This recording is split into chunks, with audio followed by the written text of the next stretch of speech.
This is the next workshop in the New York State World Languages Professional Learning Series. My name is Candace Black, and I'm your World Language Associate in the Office of Bilingual Education and World Languages of the New York State Education Department. Welcome to Presentational and Interpersonal Communication for Classical Languages Part 2, Spoken Latin Strategies. This webinar will introduce some strategies to facilitate speaking Latin in presentational and interpersonal situations.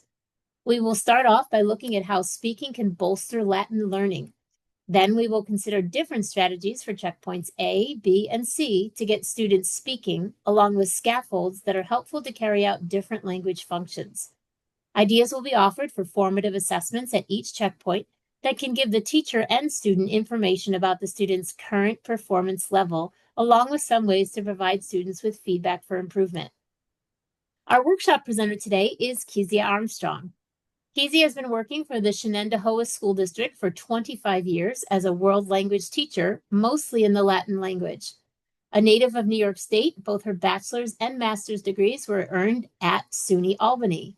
More recently, Kezia has been attending spoken Latin classes and conventions since 2020, culminating in earning a Latin certificate from the University of Kentucky in the winter of 2023.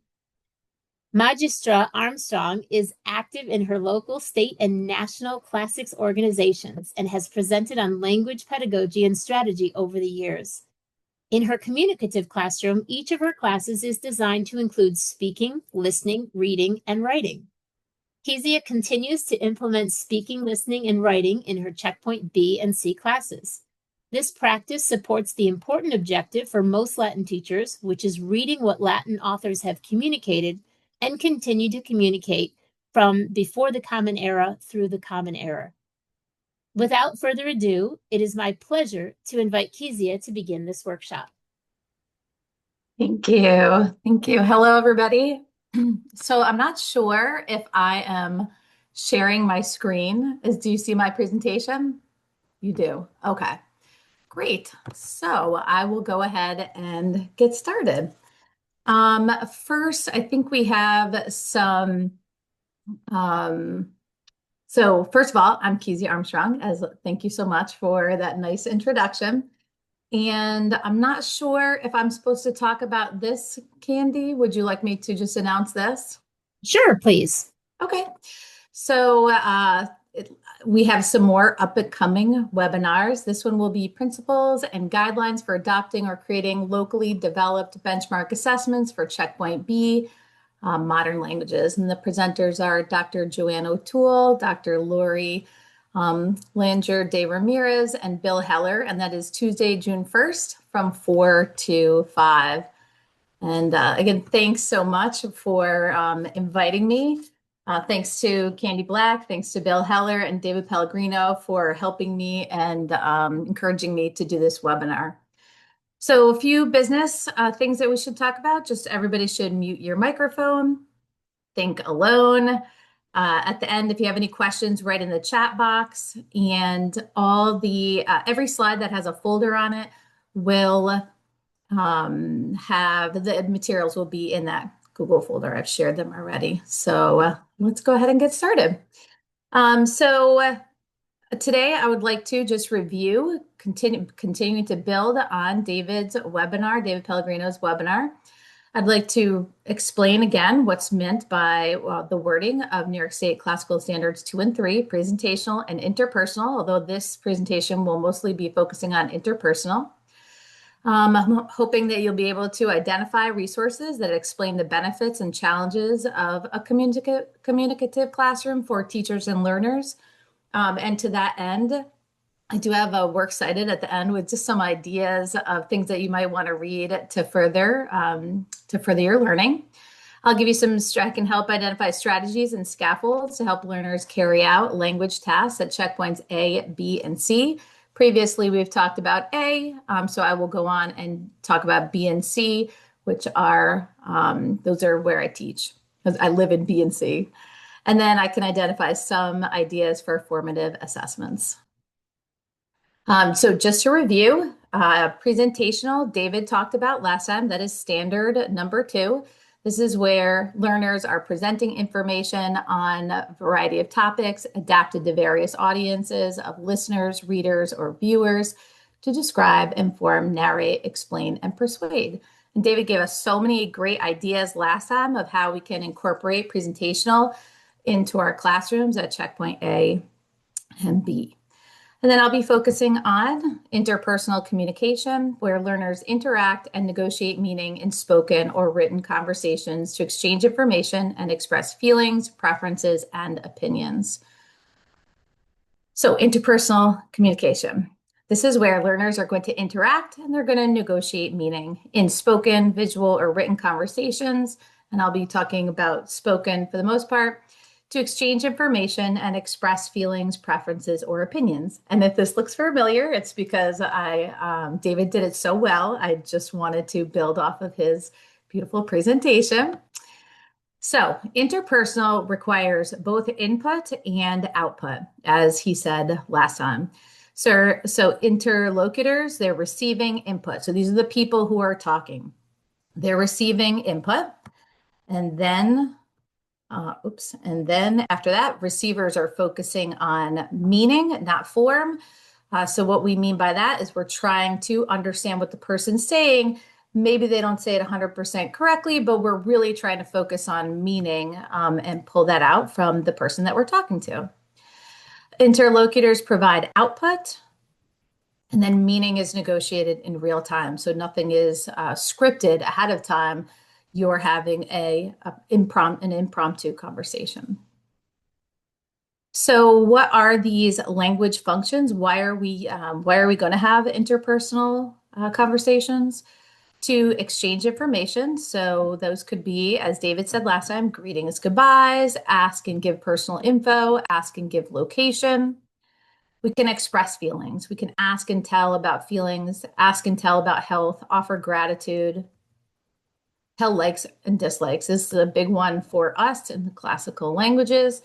Make a request, ask for or give advice.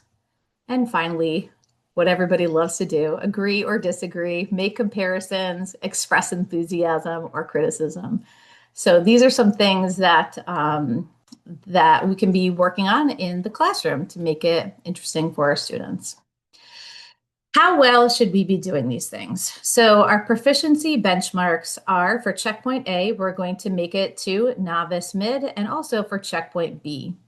Checkpoint C, we're going to make it to novice high, and I'll explain what that means in a second. So these are expectations that we have for students to meet at the different checkpoints in our curriculum. So novice mid-high, which is checkpoints A and B, these are practiced and memorized expressions, simple sentences, and simple questions at that stage for both A and B at this level. And so here are, these are the interpersonal speaking performance indicators more fleshed out. So you can see, and this is also in the folder if it's too tiny for you to read, but you can see that checkpoints A and B are the same, and then checkpoint C is novice high. And the primary difference between these two to me is that in checkpoints A and B, the conversation consists of practice and memorized phrases of speech. Checkpoint C, we're moving towards more original sentences, less reliance on memorized phrases, and more original sentences. We're asking original questions, not questions that we've practiced all the time, but they are coming from the student, and the student is able to express him or herself well. Okay, so to recap, David talked about presentational communication last time. I just went over interpersonal communication and what are we looking for when we're talking about an interpersonal conversation in a Latin class. Okay, so far I have covered the yellow. I can explain what is meant by these standards. And I'm going to go on to talk about resources that discuss the benefits and challenges of a communicative classroom for teachers and learners. And if you're a modern language teacher, this might seem a little strange to you, but for many of us who are classical, either Latin or Greek teachers, we were taught either by the translation method or the reading method. And so the classrooms that we were introduced to our languages in were not full of conversations and presentations, but they were highly interpretive classrooms. So many of us who are working to align with the standards, we have some work to do, both mentally and in our classrooms, to get to using conversation with ease in our classrooms. So I'll be talking about that and identifying some resources for you. So I'm hoping that you'll bear with me. It's beautiful out, so I'm going to do a little philosophy with you. Okay, so first of all, what is our goal for teaching a language that has no native speakers? It simply has to be communication. And how is that communication different from modern languages? It really isn't. We are reading, which is our main skill, authors who wrote thousands of years ago. However, their language still works like a language. And so it's different in that we read the works of authors that span from over 2 millennia. So thus the content might be a little bit different, but they're still languages. We interpret the words as we read. And then what I have found on my own personal journey is that listening, reading, writing, and speaking via the interpretive, presentational, and interpersonal modes, they're integral components in building second language acquisition. And we can really marshal them in the Latin and Greek classroom to help our students become better at what they're reading and also to enjoy what they're reading that much more. So some factors that can impede speaking in a classical language classroom. From my point of view, I identified 4 things that really made me pause when I was first considering, like, well, how do I move into this? How do I move into this area? First of all, lack of teacher training. So this can be troublesome at first. However, there are so many awesome resources online and there are so many great colleagues. So this impediment can be overcome by taking online classes. Some of them are just conversational classes for free. Some of them are inexpensive. You can post posters around the room to help prompt you, having prompts on the board to help you remember things. So just continuously trying out new things. So even if you weren't trained in a communicative way, you can, and I'll show you some things later that you can do, you can definitely help yourself out with some of these ideas. You can practice Latin with a friend, script out what you want to say, keep these notes in front of you. And in fact, one of my colleagues, when he first started teaching communicatively over 15 years ago, he would have a script and then he would work off of that just because it helped him feel less nervous. Something that people find annoying in Latin is that sometimes there are no modern English words that have an equivalent. And so there is a Neo-Latin lexicon, but I don't really use it too much. So you can use it if you choose, but you can also use other words to describe modern terms. For example, toaster, I always like to call it an instrumentum ad panem torrendum. So it's an instrument for toasting bread or for torching bread, basically. But you can work your way around this, and it makes it fun to think about, oh, how do I describe what is a toaster? How do I describe a refrigerator? How do I describe a garbage can?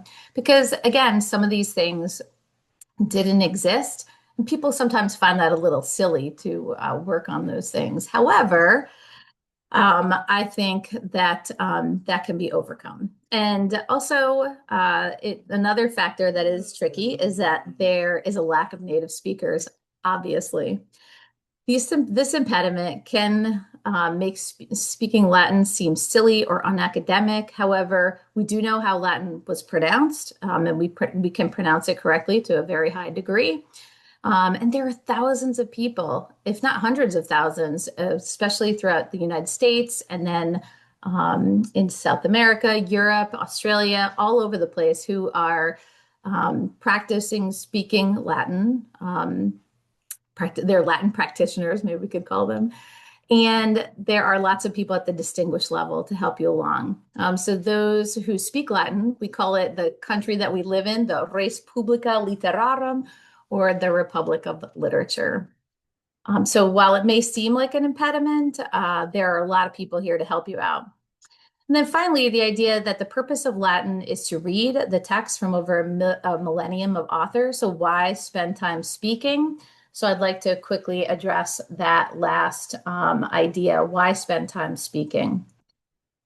One of my favorite books in the last few years, and I've been following their careers, is called Common Ground. It's called Common Ground. Second Language Acquisition Goes to the Classroom by Florencia Henshaw and Maris Hawkins. And they talk about the importance of and place of output in the learner's journey. And for us in Latin, we're focused on input and passive recognition often with reading, but output can really help. And that was one of the aha things or aha moments that I had about 15 years ago too.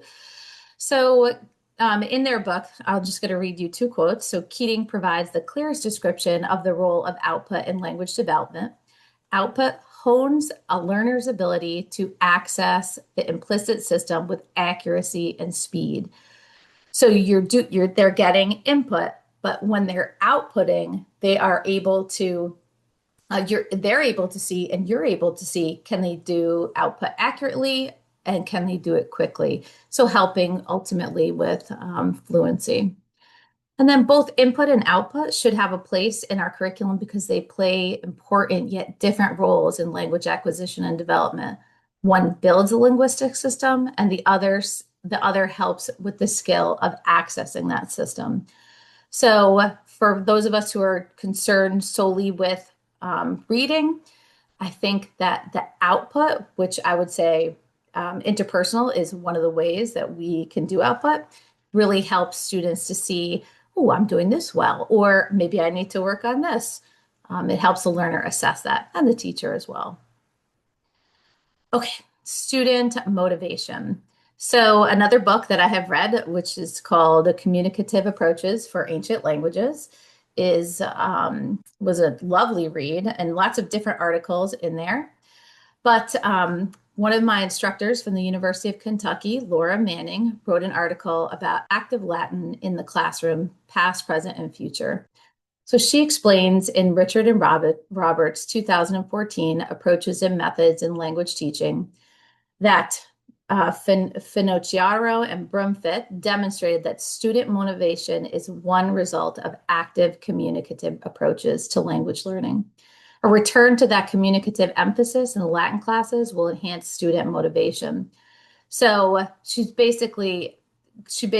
article was about how when students are taught communicatively, it increases their motivation, which I've seen in spades in my classes. And then, so student motivation, right? The learner is going to understand input and output better, how to access the system. And then student inclusivity, which is super important to us as teachers. So an online journal called Res Difficiles, Bozzoni and Negro wrote an article called When Learning Greek and Latin Became Hard and What We Can Do About It. So I know that Latin teachers love a good simile. So I have a simile here to help to explain how incorporating speaking, incorporating all kinds of other things, listening, but active communication will really benefit your students. So here's the quote. The field, in a way, is like a mountaineering club that insists that everybody should climb mountains in flip-flops. There might be a long tradition of doing so, perhaps because better footwear was not available in the past, and some members of the club might feel they have become quite good at it. And that, in fact, climbing in flip-flops is a good gauge of whether someone is a talented mountaineer or not. But we cannot pretend that there aren't better and more sensible ways of climbing mountains nowadays, and that insisting on outdated and effective footwear won't alienate a majority of the population. What I found over my career is teachers always, not always, many times teachers think that the way that they were taught was the best way. And so here, all I'm saying with this quote is that maybe to be more inclusive, since we were such great learners, we learned with maybe outdated methods, but when we use lots of different methodologies, we can get to more students and be more inclusive. So I really like this quote because we, as the world changes, we change with it, um, to quote a classicist.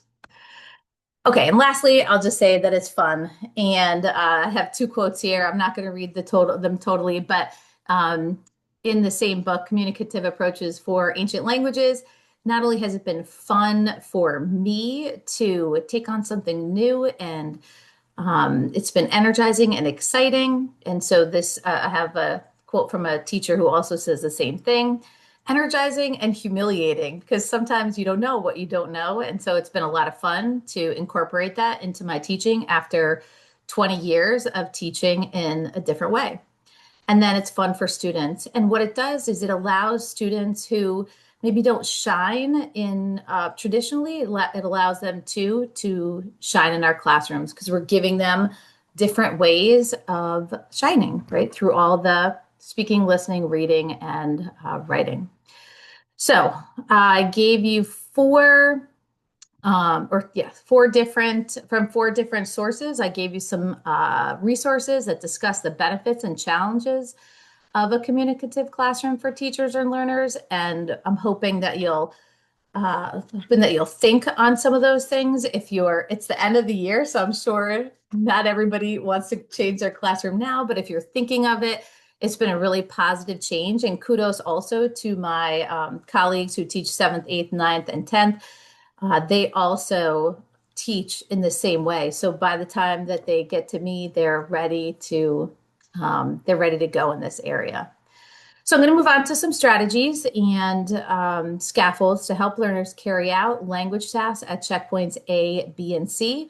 I'll start off with what David showed us last time, and then I'll move on from there and I'll explain everything. I apologize if it's small. I didn't try to make them as big as I could for the screen, but if you have trouble seeing something, these are all in the folder as well. Great. Thank you. Okay.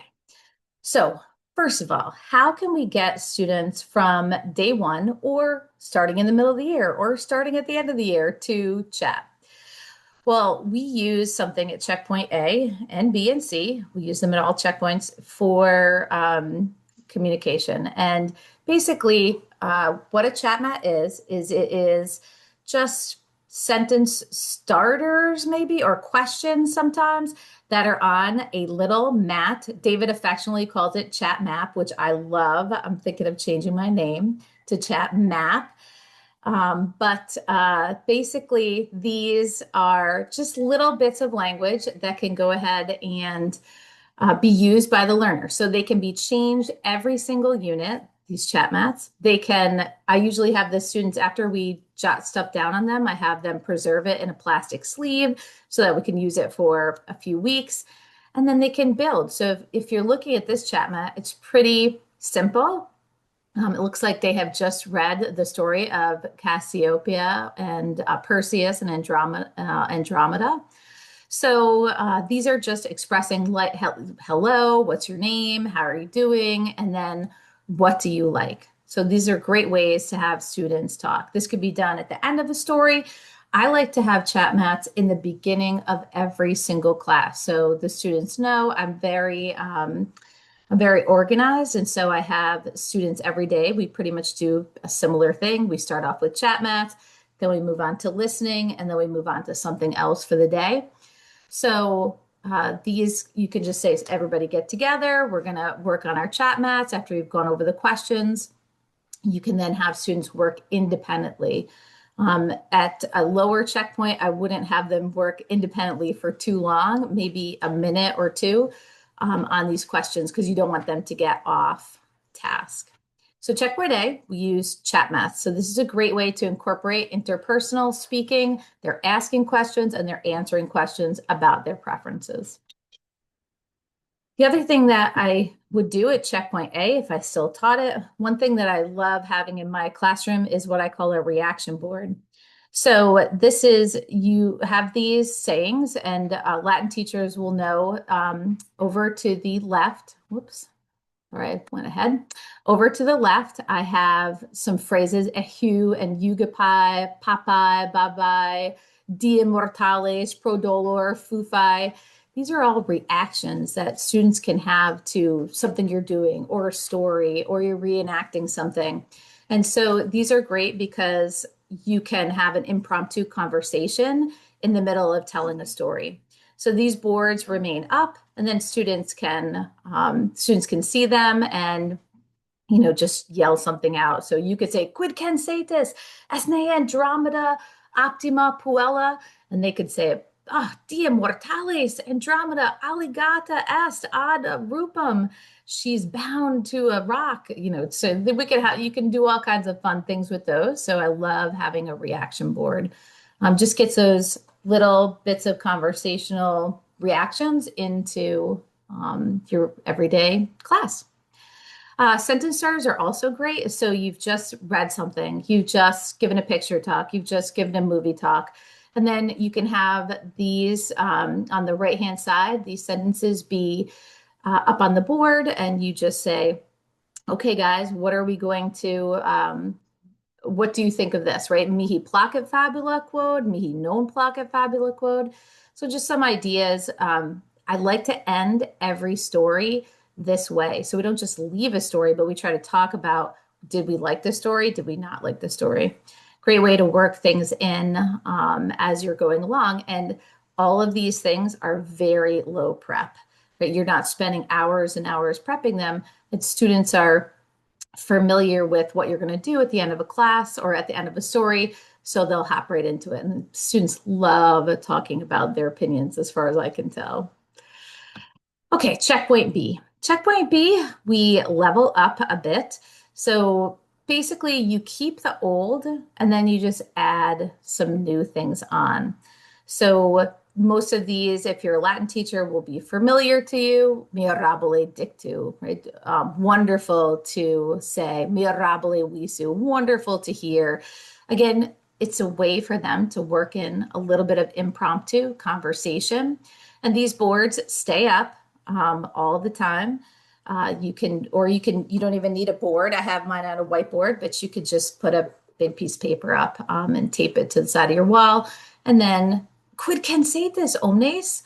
Or when they're having conversations, I like to walk around with the reaction board and point to things. And so they work it into their conversations then as well. So I like to keep on with reaction boards, and that is good for checkpoint C as well. Okay, checkpoint B, at the beginning of the year, I want to basically get them into speaking for the first 4 or 5 minutes of class. So I start off checkpoint B having a little presentation. And this presentation is it's in the Google folder for you under checkpoint B. Basically, I'll show you the other slides. It's just 3 slides. I'll start off and we'll practice. Maybe I'll have them move around and talk to a few people, and then we'll sit back down and then we'll come together and I'll ask a few people. So suggestions for use. Usually I use it at the beginning of a class. Initially, it's teacher-led. So I'll go over with them. How do you answer these questions? How do you say these questions? And then what are some possible answers? And then after that, I'll leave it up on the board and I'll have them work with a partner. So then it'll be student driven. So they can ask these questions by themselves, in between each other. And then they can elaborate. So usually what I'll do is most of the time, the students will read the question and then answer. And then you have to encourage them to say more. So then I'll ask students to elaborate on some answers. So for instance, I might say, quo modo sentis, and the student will say, sum aigrota. And I'll say, pro dolor, cur tu est aigrota hodie. Why are you sick today? Or, and I'll encourage them to add on to that. And sometimes I'll do that in front of the class, and sometimes I'll do that also just one-on-one. but just encouraging students to elaborate on their answers gives them some confidence. And one of the things I want to mention is while they're speaking, I'm never correcting them. I am listening to them. I'm saying things like, intelligo, I understand, or non intelligo, dic mihi iterum, tell me again, so that I'm getting them comfortable and acclimated with speaking. The one thing I find it hard for me to do is to not repeat what they've said incorrectly, correctly. So they'll say, puer, puer, puelli amat. And I'll repeat the sentence back to them, but I'll repeat it correctly, but I'm getting better and I'm not doing that as much anymore. It's a flaw. So, but we try to keep it very light and fun. And so they're enjoying what they're saying and they're able to express themselves. And we're checking in with everybody too at the beginning of class. This next ones, we just also go over what day is it, and then what's the weather. And this will form the basis for what we do later on in checkpoint B, because this is the beginning of the year. So I want to show you what does the end of the year look like. It's a much more elaborate chat map. So checkpoint B ending chat map is two-sided. It's two sides of a paper. And we've been reading in this chat map, we've been reading the Odyssey in Ritchie's Fabulae Facules. And so again, this whole chat map, we've gone over all of the questions. Usually I'll go over the first side and I'll explain, I'll give some I'll model some answers, and then I'll have students pair up, and they usually get to pair up with somebody that they normally do.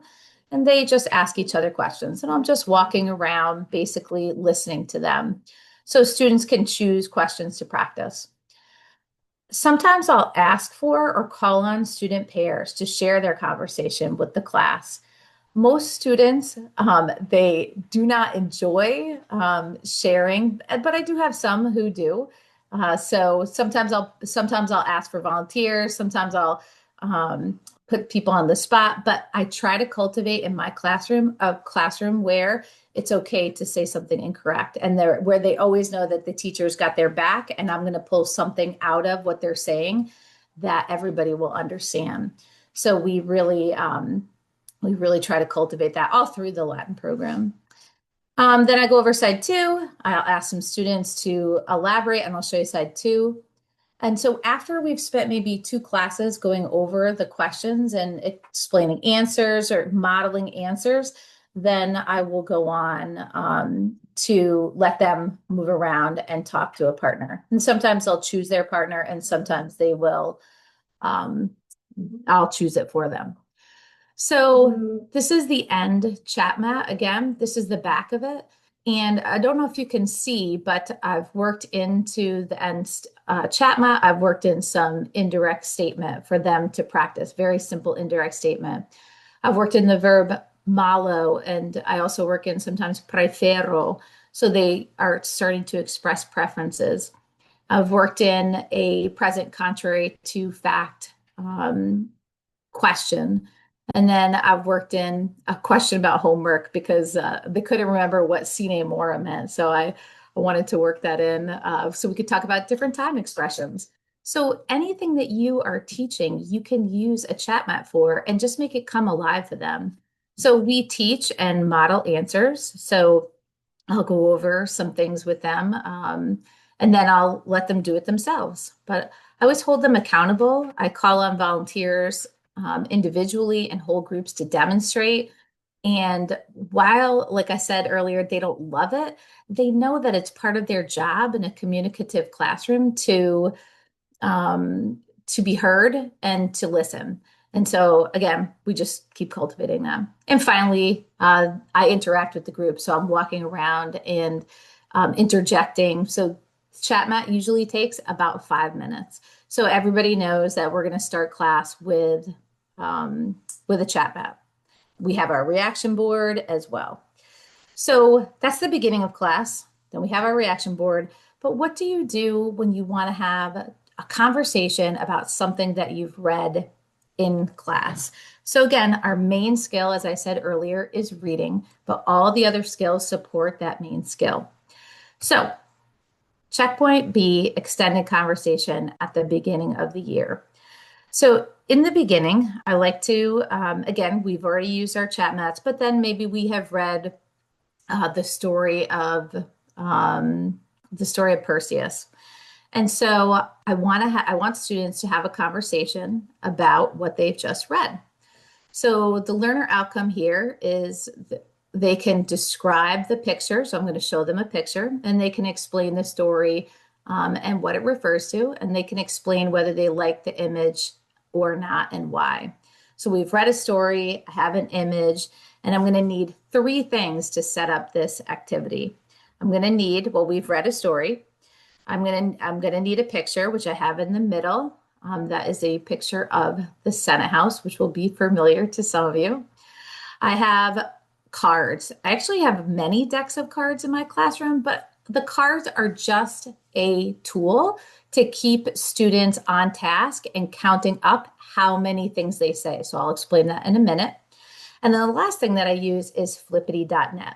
I use Flippity to create a randomizer, and then I am able to randomly put together students. So I use this all the time to keep students on their toes because we know that if students are allowed to always choose their partners, it kind of get a little lazy. So I really like to put that element of surprise in there for them so that maybe they'll get somebody who they're friends with, maybe they'll get somebody who is another Latin student who they don't really know, but I think it helps with the conversation in general.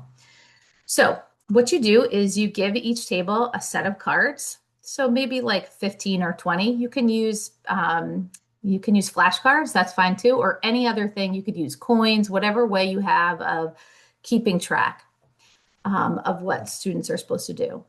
So, and then you tell them the rules. Okay, so you've got students in groups of 2 to 3. 3, in my opinion, is the best because sometimes twos can be really unequal. So you want to make sure that there's third in the mix. So if that works out, great. You explain the rules. So the rules are you're going to speak in the target language about the task.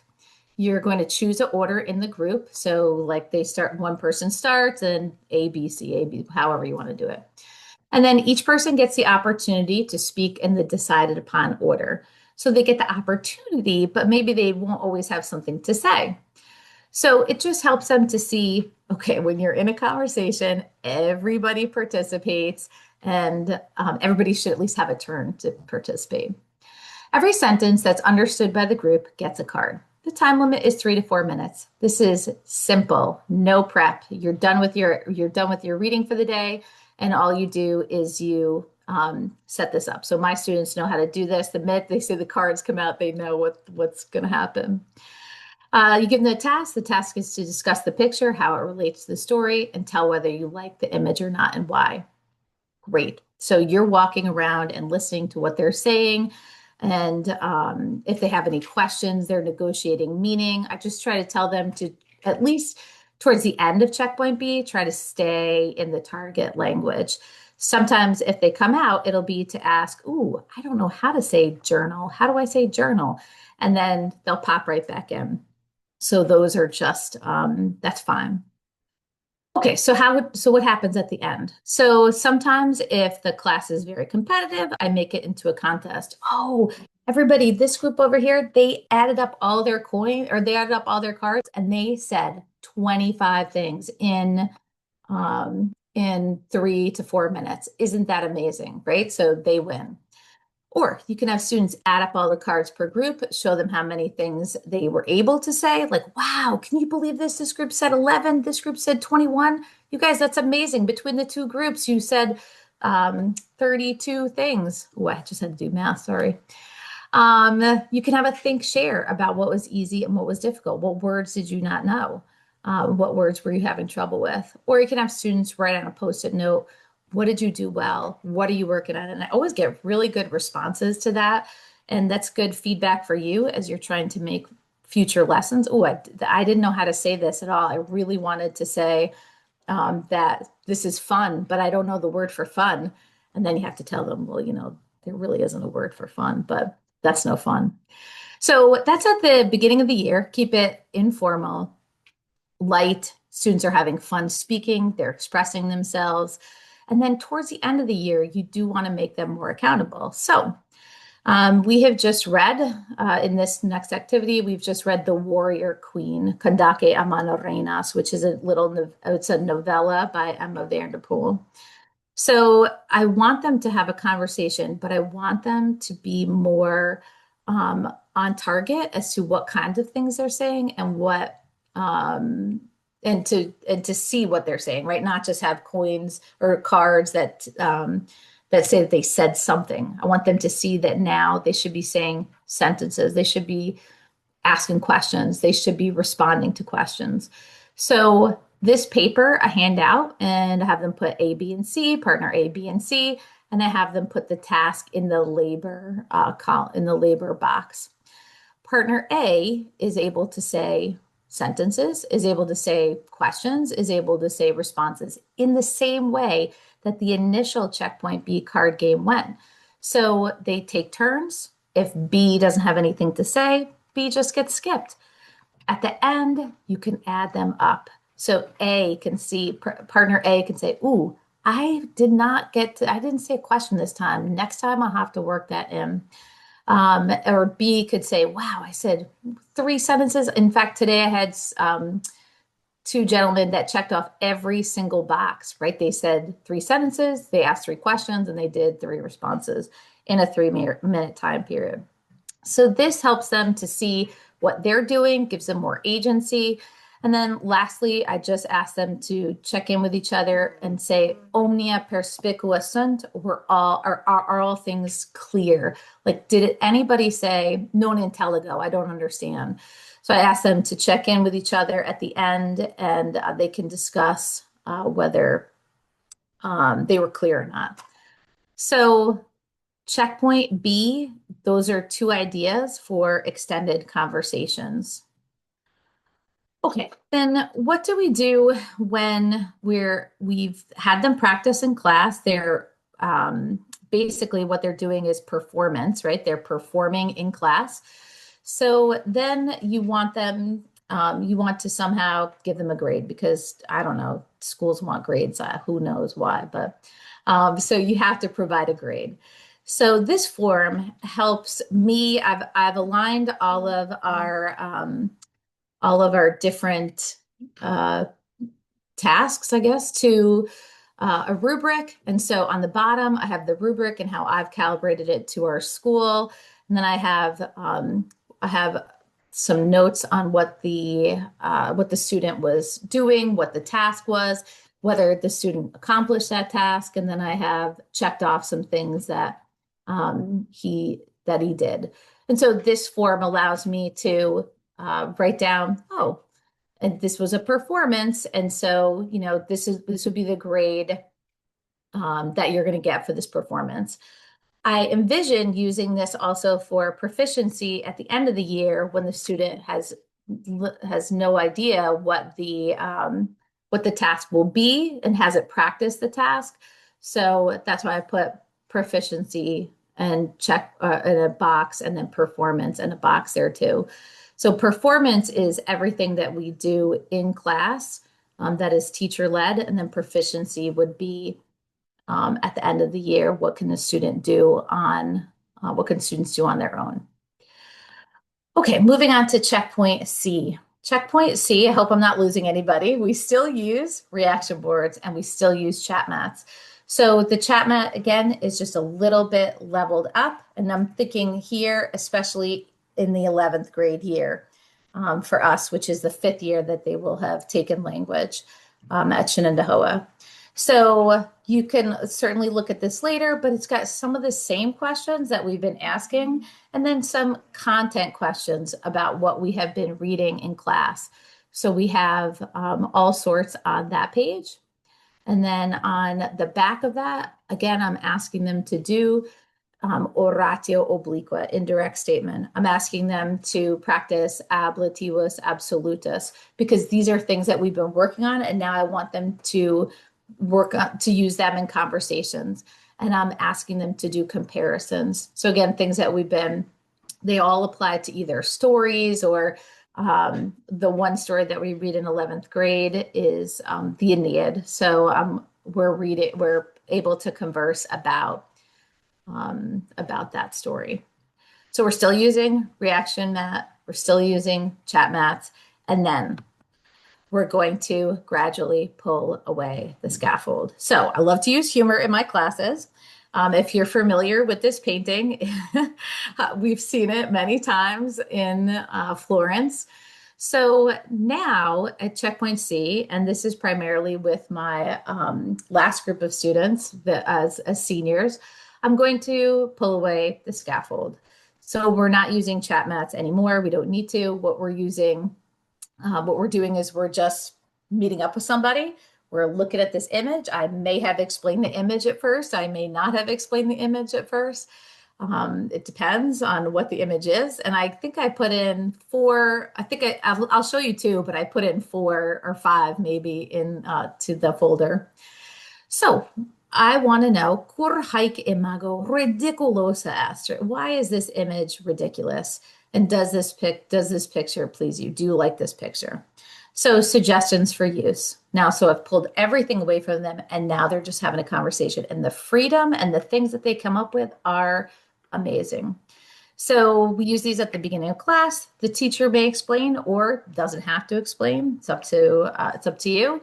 This one spoke for itself because most of us have seen this picture before. And then after that, it's student driven. So sometimes we'll go for 4 or 5 minutes because students get so interested and they're talking to one another. And then I'll ask a few students. So I use the randomizer, or I use calling cards, and I'll just ask students to elaborate on some of their answers. And so they have great ideas, and they're able to take the conversation in so many different ways, which is really fun for them, I think, at this point. I'd like to show you another one that I use. So this is also Checkpoint C. Again, we're gradually pulling away the scaffold. This is a picture. I had way too much time during COVID, and I was just collecting pictures that I thought were funny. So this is one of them. Cur imago jocosa est? Why is this image funny? Well, for anybody else, they'd say, this is a very strange picture. This is a tree or some kind of a flowering bush with a Bratz doll head on it. But to all people who study Latin, this is Daphne. And so they'll know the story of Daphne and Apollo. Daphne was turned into a tree at some point after Apollo fell in love with her. So here's one that really has a story behind it. The previous one did not have a story behind it, but this one, the students can explain, oh, what's the story? Do you know this story? Quis est pupa? Who is this doll? And then I can tell them, narra fabulam ad quam haec imago pertinet. Right? Tell the story to which this image pertains. And then they can start by retelling the story and having a conversation and just kind of riffing off one another. And sometimes people won't know it. So they can ask the questions and the other person can talk. And do they like this story? So that's another way that we pull the scaffold away. Again, that's pretty informal. So I also like to have a more formalized way to keep them accountable. And again, to keep them thinking about what kinds of things could I say, especially, sometimes in a class at the end of the day, you're feeling tired. You're like, ooh, what could I do? So this also gives them ideas. So here's another velitisne colloquy. Would you like to talk? And this is Checkpoint C, extended conversation, end of the year unit. So they've been doing the card game for years.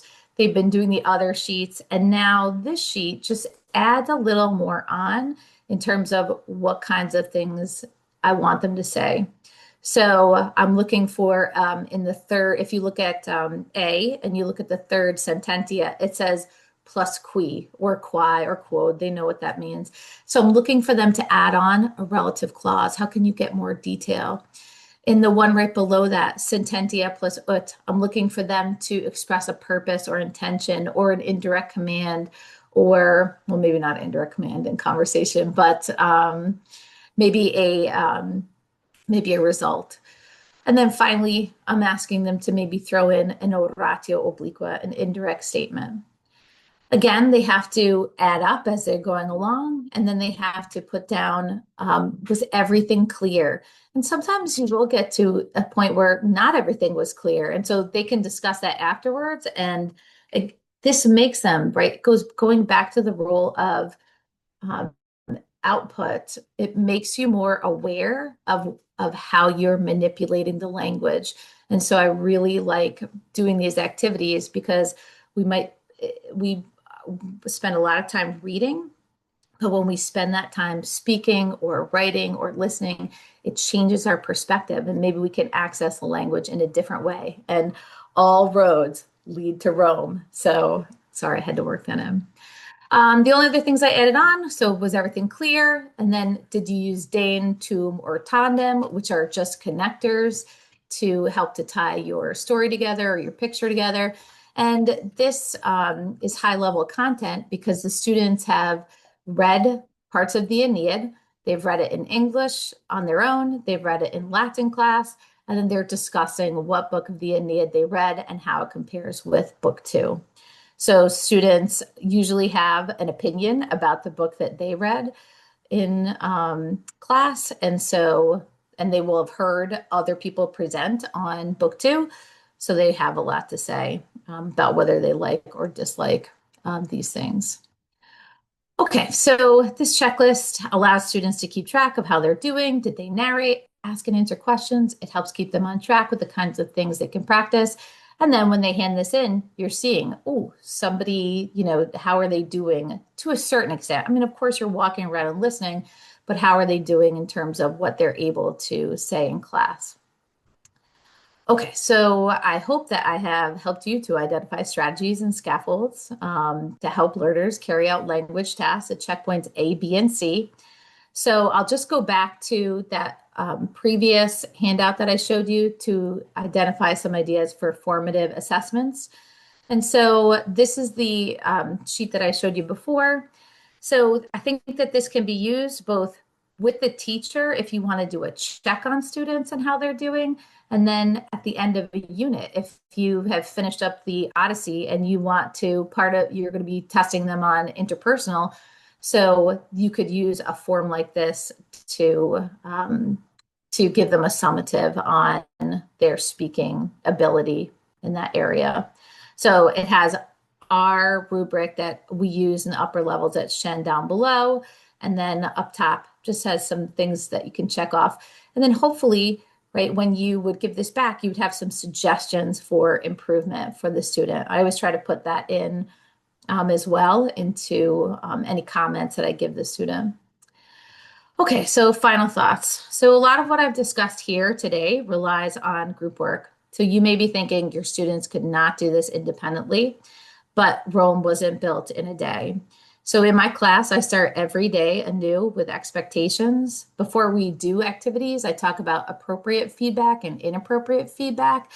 And if they're in the upper levels, usually they're pretty motivated to be there. So I think it's mostly kind of in that middle area where you may have to discuss with students, right? What should you be saying? What kinds of feedback can you give that's positive? So in our Latin program, we really sell the idea that every day, every single class, we're listening, writing, reading, and speaking to become Latin scholars. So this is just part of the way interpersonal speaking is part of the way that we become a better student and a better learner. And then finally, I'm going to finish off with Florencia Henshaw and Maris Hawkins in their awesome book, Common Ground. They write, what benefits does peer feedback have, and do they outweigh the drawbacks? Because we do have to acknowledge that sometimes there can be drawbacks when students are working together, right? So they might mistrust each other, inadequate suggestions, etc. So they say research so far suggests that they may indeed be valuable for both the giver and the receiver, although its usefulness tends to be dependent on the attitude or disposition of the learners and how well they work together.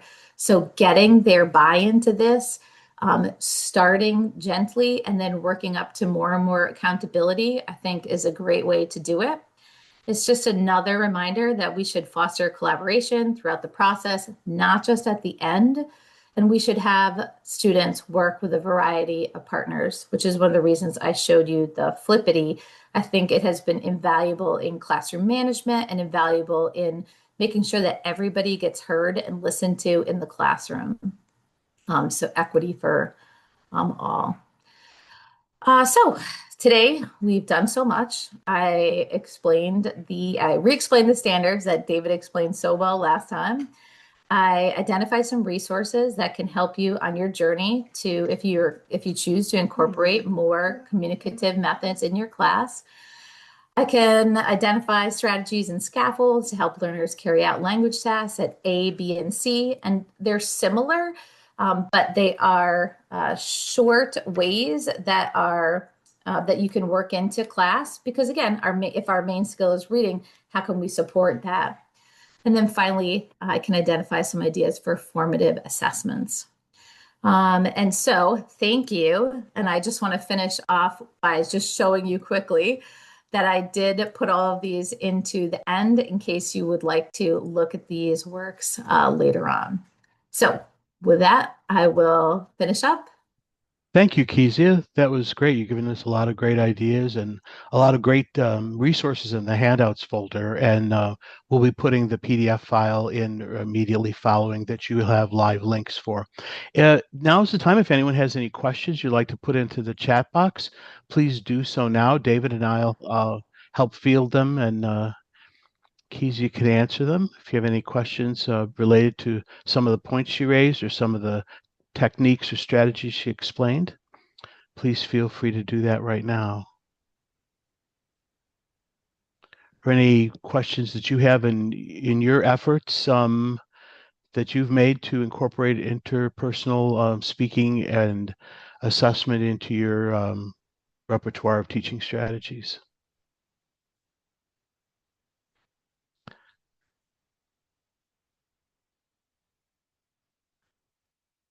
While people are thinking of questions, I just want to say that not being a Latin teacher myself, being a modern language teacher, I did have the opportunity to be able to visit Shenendehowa during their culminating project presentations. And I got the opportunity to see some Spanish, some French, some German, and some Latin.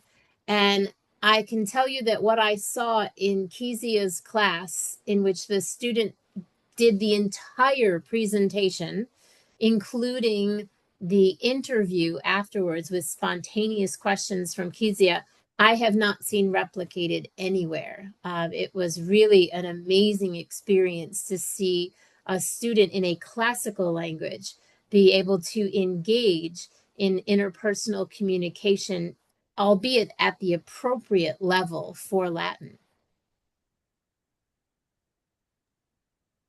Thank you. And like I said, Rome wasn't built in a day. So I build on the success of my colleagues as well. And I couldn't do it without them.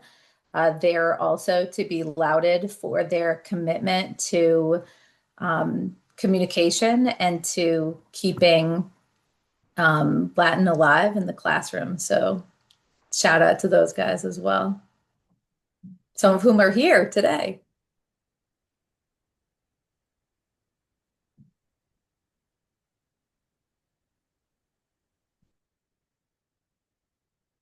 Everything must have been crystal clear, which is great. And it was. It was very clear and very well explained. So thank you, Kezia. And so with that, I'll turn over to Candy and we can close out. Thank you, Bill, and thank you, Kezia. I want to thank you for a wonderful webinar, and thank you to all of the staff who helped facilitate this event from our World Language Executive Committee that consists of Dr. Joanne O'Toole, Bill Heller, and Dr. Lori Langer Ramirez, to our classical language consultant, David Pellegrino, as well as other individuals that consistently help us, Barbara Patterson, Wing Xiao Zhang. We really appreciate this is a collaborative effort. Remember that all attendees will receive a certificate within about 24 hours for their attendance, or if they requested CTLE.